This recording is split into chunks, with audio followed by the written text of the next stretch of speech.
Hello. आज आपण बोलूया एक अशा टॉपिकवरती ज्याने सोशल मीडियावरती धुमाकूळ घातली.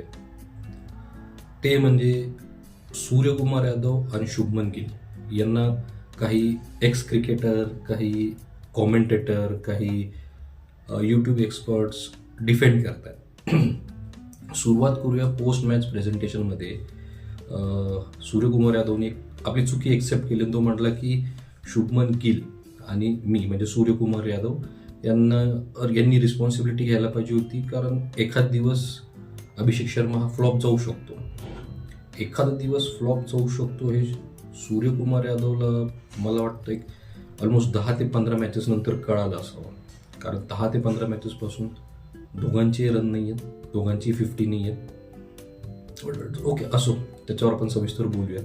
पण असा एक टॉपिक आला आहे, काही कॉमेंटेटर, काही एक्स क्रिकेटर जे कॉमेंट्री पण करतात, ज्यांचं यूट्यूब चॅनल पण आहे, ते तिथे येऊन एक नवीन लॉजिक देतात, एक नवीन तर्क देतात, एक असं काही सांगतायत की नाही, आम्ही शुभमन गिलसोबतच कंटिन्यू करायला हवं, सूर्यकुमार यादवच का चांगला कॅप्टन आहे. त्याविषयी आज आपण बोलूया. हा व्हिडिओ त्याच्यासाठीच आहे. सुरुवात करूया. एक स्टेटमेंट मी वाचलं, मला वाटतं कोचिंग स्टाफमधल्या एका व्यक्तीचं होतं ते. त्यांनी सांगितलं की शुभमन गिल आणि सूर्यकुमार यादव हे क्वालिटी असलेले प्लेयर आहे, त्यांच्यामध्ये क्वालिटी खूप आहे, फक्त त्यांच्यावर थोडा फेथ ठेवा, त्यांच्यावर थोडा विश्वास ठेवा.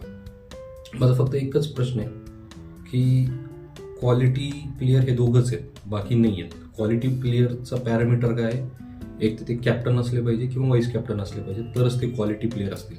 असा त्या स्टेटमेंटचा अर्थ होतो का मला माहीत नाही. कारण तसंच एक सिच्युएशन करुण नायर या व्यक्तीसोबत झाली, या प्लेअरसोबत झाली. 8 मॅचमध्ये त्यांनी एक 50 मारली. मॅनेजमेंटमधून जेव्हा त्याला ड्रॉप केला असं सांगण्यात आलं की आम्हाला याच्याकडून जास्त अपेक्षा होत्या. असो, म्हणजे करुण नायरसाठी एक वेगळा पॅरामीटर, करुण नायरसाठी एक वेगळं लॉजिक, शुभमन गिल आणि सूर्यकुमार यादवसाठी एक वेगळं लॉजिक. बाबा ते क्वालिटी प्लेयर आहेत, 15 मॅचेस झालेत, एक सुद्धा 50 आली नाही आहेत, अजून 15 मॅचेस द्यावं, अजून त्यांच्यावरती फेथ दाखवावा. किती 15 मॅचेस अजून, म्हणजे T20 वर्ल्ड कप पण आम्ही त्यांच्यावर ट्रस्टच ठेवावा असं सांगण्यात आलं. म्हणजे त्या स्टेटमेंटवरून मला असं वाटलं की एकतर म्हणजे मॅनेजमेंटला असं वाटतं की हे जे प्रेक्षक आहेत किंवा हे जे फॅन्स आहेत, हे क्रिकेट बघतच नाही, यांना क्रिकेट समजतच नाही, असं काही अर्थ होतो असं वाटतं. असो, एक एक्स क्रिकेटर आहे, त्यांनी एक लॉजिक दिलं की संजू सॅमसनला, म्हणजे संजू सॅमसनचंच नाव येते कारण शुभमन गिलने संजू सॅमसनला रिप्लेस केलं. रिप्लेस असं केलं की बाबा ओपनर आहे शुभमन गिल, अल्दो संजू सॅमसन पण ओपनर आहे, बट बिकॉज टेस्टमध्ये कॅप्टन आहे, IPL मध्ये चांगले रन काढलेत, म्हणून शुभमन गिल ॲटोमॅटिक चॉईस आहे ओपनरसाठी आणि वाईस कॅप्टनसाठी. जो व्यक्ती 2024 T20 वर्ल्ड कपमध्ये 15 प्लेयरचा जो स्क्वॉड होता त्याच्यात नव्हता, तो व्यक्ती ज्याची म्हणजे सिलेक्शन पण झाली नव्हती, त्याला आम्ही यावर्षी वाईस कॅप्टन बनवून टाकलं. काय त्याच्या मागे लॉजिक आहे माहीत नाही. रोहित शर्मा, राहुल द्रविड होते 2024च्या T20 इंडियाचे सेटअपमध्ये, म्हणजे कॅप्टन आणि कोच होते. त्यांना शुभमन गिलमध्ये कदाचित ते दिसलं नाही जे गौतम गंभीर, अजित आगरकर यांना दिसलं असावं, म्हणून यांनी वाईस कॅप्टन बनवलं असेल, असा आपण एक साधारणचा अंदाज लावूयात. कारण ठीक आहे, चांगलं असेल, म्हणजे त्यांना वाटतं म्हणून. माझं म्हणणं फक्त एवढंच होतं की आम्ही शुभमन गिलला बॅटिंगमध्ये अकोमोडेट केलं, संजू सॅमसनला आधी नंबर त्याचा चेंज केला, मग नंतर आता तो सध्या तो बेंचवरच बसलाय.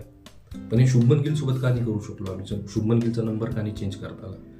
श्रेयस अय्यरला आम्ही याच्यासाठी नाही घेतलं कारण बाबा ती जी स्लॉट आहे 3 नंबर 4 नंबरवर तिथं ऑलरेडी प्लेयर आहेत, म्हणून आम्ही श्रेयस अय्यरला घेतलं नाही. श्रेयस अय्यरनी त्याच्या टीमला फायनलपर्यंत पोहोचवलं, शुभमन गिलने फायनलपर्यंत पोहोचलं नाही.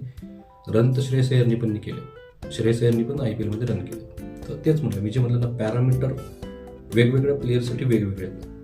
त्याच्यामागे समाधानकारक उत्तर तर कोणीच देत नाही. टीम कॉम्बिनेशन, एक प्लेयर येऊन म्हणतो, जो एक्स क्रिकेटर आहे, आता कॉमेंटेटर आहे, चांगली कॉमेंट्री करतो, तो म्हणतो की विराट कोहली वर्ल्ड कप T20मध्ये जसा फायनल मॅचला चालला तसंच एखादं शुभमन गिल चालेल, म्हणून आम्ही शुभमन गिलवर ट्रस्ट दाखवतोय, म्हणून शुभमन गिलवर आम्ही इन्व्हेस्ट करतोय.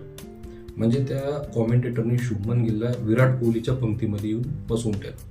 आम्ही म्हणतोच प्रिन्स, त्याला मी नाही म्हणत प्रिन्स, लोक प्रिन्स म्हणतात. मला वाटतं अजून त्याला खूप काही प्रूफ करायचं आहे प्रिन्स बनण्यासाठी. असो, तर याचे डिफेंड करतात. संजू सॅमसनला बाबा एक प्रेशर येऊन जाईल, कारण तो शुभमन गिलला रिप्लेस करतोय आणि आता T20 वर्ल्ड कप जवळ आलं आहे, तर संजू सॅमसनला डायरेक्ट असं खेळवणं, तो पण प्रेशर घेऊन खेळेल, ते त्याच्यासाठी पण चांगलं नाही आहे, शुभमन गिलसाठी पण चांगलं नाही आहे आणि अल्टिमेटली इंडियन क्रिकेटसाठी चांगलं नाही. पण हे तेच कॉमेंटेटर आहे जे समाधानकारक उत्तर देत नाही. एक्स क्रिकेटर तेच आहे की बाबा संजू सॅमसनला रिप्लेस केलंच का, तो खेळत होता चांगला. मग उत्तर हेच आहे, टीम कॉम्बिनेशन. मग टीम कॉम्बिनेशनसाठी श्रेयस अय्यर का नाही आला आतमध्ये, आणि T20मध्ये तर नंबर कोणाचाच फिक्स नाही आहे. आत्ता बघितलं अक्षर पटेल नंबर 3 वरून गेला, तिलक वर्मा 5 वर खेळतोय, तर नंबर तर कोणाचाच फिक्स नाही आहे. असो, शुभमन गिल खेळतोय, त्याची इच्छा. मी म्हटलो होतो की शुभमन गिल हे फक्त टेस्ट आणि वन डेमध्येच फोकस करावं. या दोन्ही मॅचमध्ये बॅटिंग करताना त्याच्या चेहऱ्यावरती एक प्रेशर म्हणा, कॉन्फिडन्स नसलेला तो प्लेअर दिसत होता. आता हे शुभमन गिलला एक्सेप्ट करा वाटलं तो करेल, नाही तर खेळायचं तर खेळू शकतो, कारण डिफेंड करणारे तो खूप आहेत.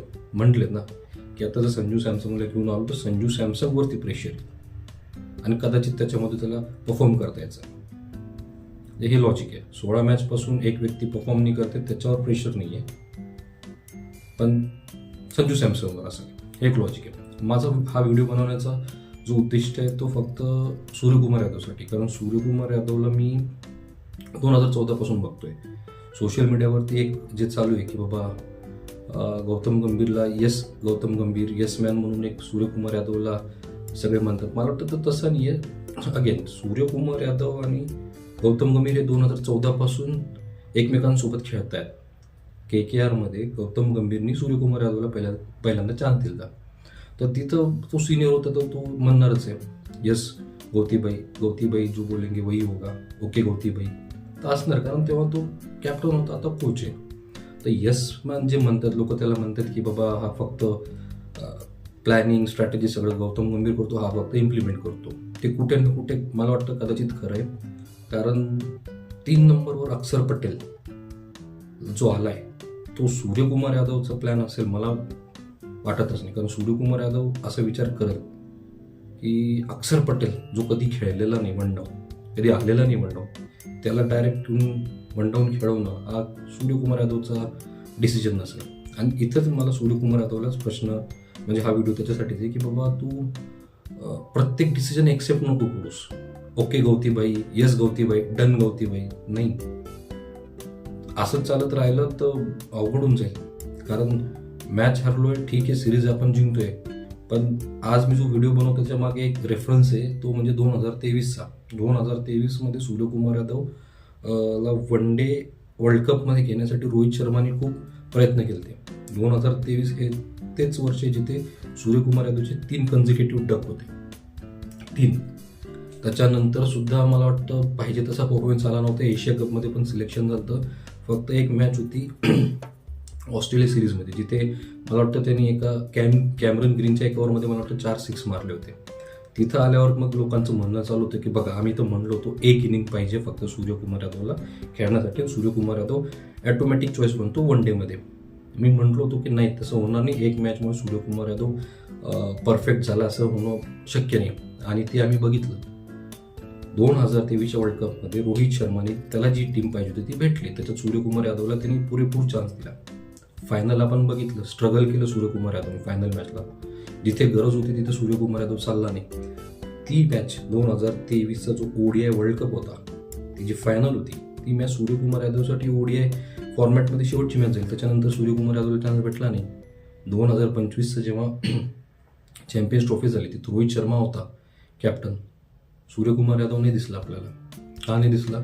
अल्दो सूर्यकुमार यादव 2024च्या T20 वर्ल्ड कपमध्ये होता, तिथं चांगला खेळला, पण वन डेमध्ये नाही आला 25. का? कारण ट्रस्ट जे म्हणताय ना, आता फेथ असू द्या त्याच्यावरती, नाही प्रूव्ह करता आलं त्याला. तसंच काही माझी रिक्वेस्ट सूर्यकुमार यादवला आहे की बाबा तसंच काही सध्या होतंय. आम्ही सूर्यकुमार यादवला कॅप्टन म्हणून फिट करायचा प्रयत्न करतोय. तो कॅप्टन्सी जसं मी म्हटलं, ड्रेसिंग रूममधून एक मेसेज येतो, ड्रेसिंग रूममधून गौतम गंभीर असं सांगतो की बाबा बॉलर पाहिजे, फिल्डर पाहिजे, इकडं फिल्डर ठेव. तर कोण कॅप्टन्सी करतंय माहीत नाही. आता जो सेकंड मॅचचा जो आपली बॅटिंग होती, ड्रिंक ब्रेक जाता 10 ओव्हर नंतर. त्याच्यानंतर सूर्यकुमार यादव सोबत एक प्लेअर होता, त्याचं नाव हर्षित राणा होता. हर्षित राणा आला होता हार्दिक पांड्या आणि तिलक वर्माला मेसेज देण्यासाठी. हर्षित राणा खेळत पण नव्हता.